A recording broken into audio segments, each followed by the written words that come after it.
What is up, YouTube fam? Your boy is back on the grind another time, and today I'm actually going to work on the ZL1 engine cover here. So I have it here. I've been wanting to paint it and get it done. I'm actually doing a car cruise tomorrow, and so it's the first one of the year, at least that I've done. The weather's been nice here, so now all the cars are starting to come out, and I'm excited about it. Man, I'm just ready to get this car season rolling. So the Caprice is pretty much all the way dialed in. Now it's just pretty much cosmetic. I do have to go to the tuner one more time to have him look at something, but it's really small issue. Actually, not really even an issue. He just has to check something out.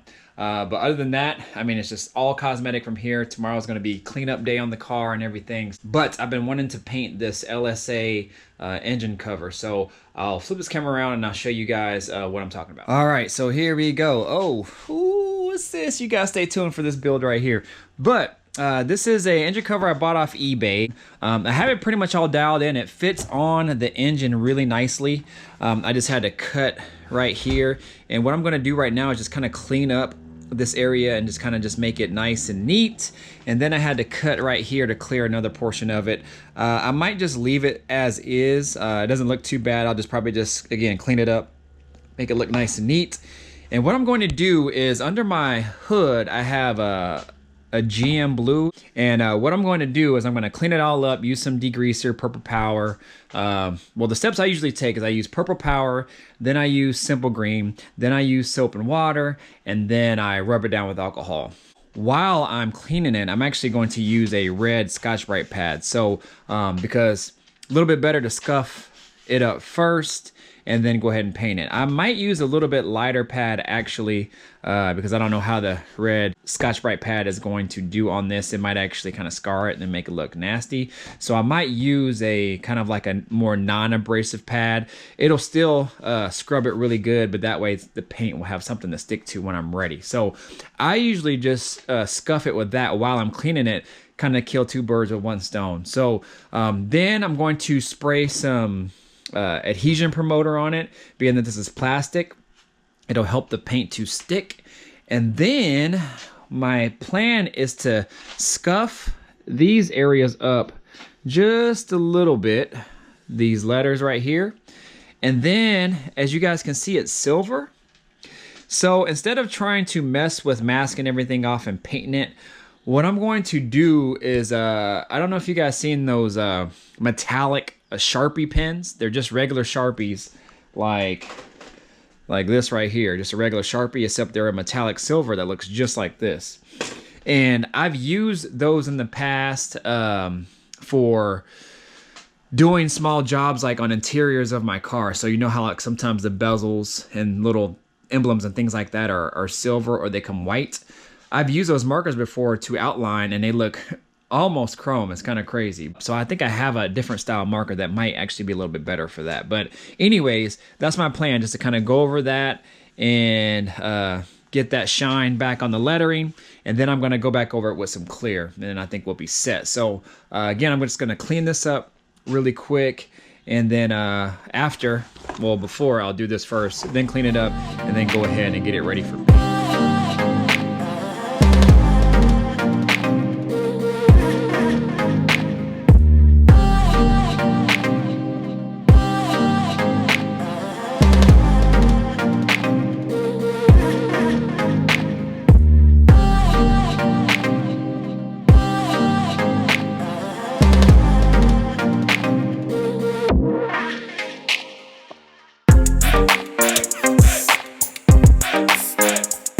You guys, so here is the clean product right here. As you can see, actually when I was scrubbing it, it actually got mostly all of the silver stuff off of the letter, so that was pretty cool. And it is all scuffed, clean, wiped down. I use a tack cloth to kind of wipe everything down to get all the lint, and we are ready for an adhesive spray, and then we'll be ready for paint. So I'm gonna go ahead and take this in the back so I can hang this, and then we'll go ahead and get this thing rolling.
All right, you guys, so here's the pen that I use, Krylon brand silver leafing pen.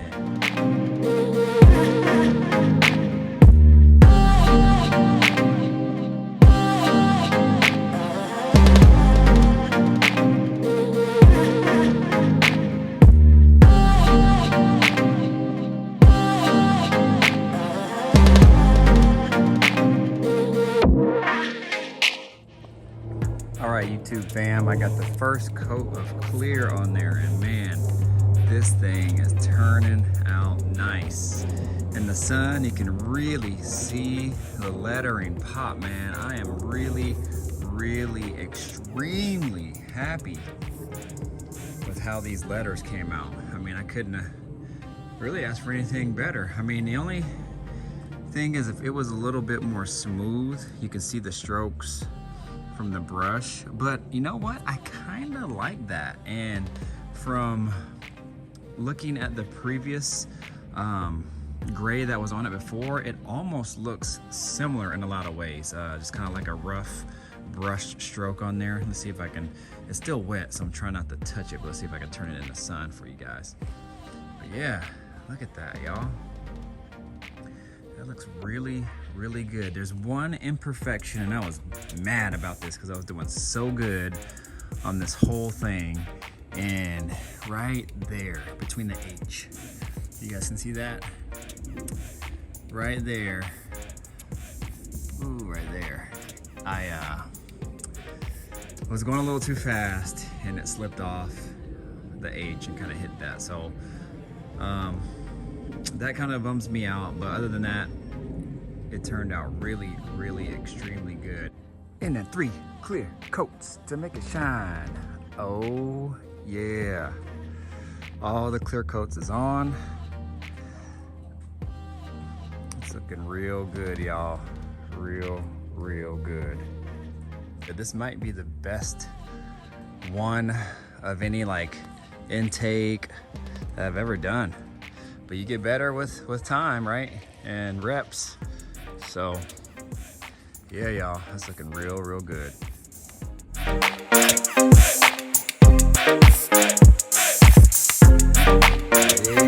It is on, man. It is on, and man, this thing looks really good on here. I am very happy with it. However, there is a couple issues that I will need to address. First of all, I tried to close the hood, and for some reason the hood did close when I had it on here. I don't know why it's having a little bit of trouble closing now. I don't really know why. It's close, but it's just hitting right here. And as you can see, I just painted this thing, you guys, and look at that. I just went ahead and tried to close it because when I was testing it before, it closed, and so with like very little force at all. So I don't know what's up. That mark ended up coming right here. You can kind of see a little bit of the blue speck right there, right here. If you look at this mark in comparison to where the mark is, it is just barely touching. So what I think I'm going to do, and I didn't want to do this, but if I'm gonna run this cover, which I really like, I'm going to have to cut that.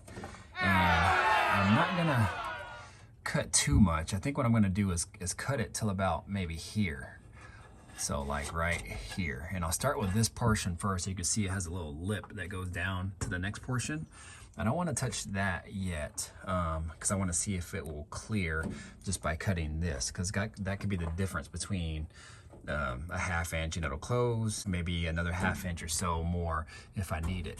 But I don't want to cut too much if I don't have to. So what I think I'm going to do is just cut this down, grind it down nice and smooth, kind of like how it is now. I'm going to do that on both sides and see if it'll close. It shouldn't be too big of a job. I'll just put on my cutoff wheel on my little Dremel tool, and then see if we can make this work, you guys. So I'm just waiting for the engine to cool down because I just drove the car. Then I will cover it up with a blanket and then we'll go to town. So I literally just got it done. A couple hours of work here. Got it done. As you can see, your boy had to cut the hood. Yeah, it's not perfect. It's really hard to lean over, get a good angle, and then try to cut that piece. So I did the best that I could. What I'll probably end up doing is just painting it. Or I will end up doing is just kind of just painting it around here so that way it doesn't rust.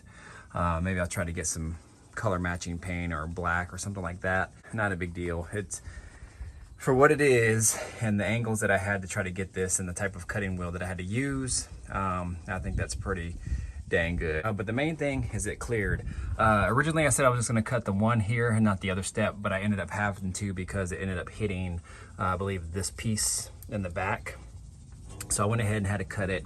I didn't cut it all the way back. What I did is I cut it about halfway down, and then I just took the hammer and just tapped it up. Since it's thin gauge sheet metal, I was able to kind of manipulate it and bend it a little bit with a hammer. But it does close, and it's closed like it always has, as far as the feeling that I remember it closing. Even with my other engine in here, it closes just the same, so that's good. So I guess the ultimate test will be to see if it shifts or moves around when it drives. Back here, it is touching the dipstick back there. As you can see, it's a little bit bent in the back. What I did is I put some of that Tessa tape, which is high temp tape, fabric style tape that's really sticky, and so it holds up the heat. And I put it on the areas where it was rubbing, and so I did that back there, right there. Also right here, you can't see it, but I hit it under here and there, and then also in the back on that fitting. Also too, there's my nick right there. I'll have to touch it up with some touch-up paint here eventually. But all in all, it looks pretty dang good, you guys. Also, one other thing, I found out that it wasn't snapping all the way in. This is just kind of like a rubber grommet of some sort that helps to snap down on the stud. I had to take this grommet off and just take about a 1/4 inch of that little grommet piece off from the bottom here. It ended up working. It ended up snapping down and getting a little bit more of a bite, and it sits in there really, really nice. Doesn't come up as easy as it used to. Definitely let me know what you guys think in regards to how this engine cover looks in here. I think it looks pretty dang slick. It complements the engine, and I like it. So I'm glad that I got it done. Again, didn't really want to cut the hood, but you know, it is what it is. I went this long without cutting it, and then I finally had to. It doesn't look terrible. Let's see, take a step back. Not too bad. So, but if you guys are new to the channel, definitely think about subscribing. Definitely think about hitting that notification bell so when I post a video, you guys know. Stick with me, you guys. More to come. Deuces out of here.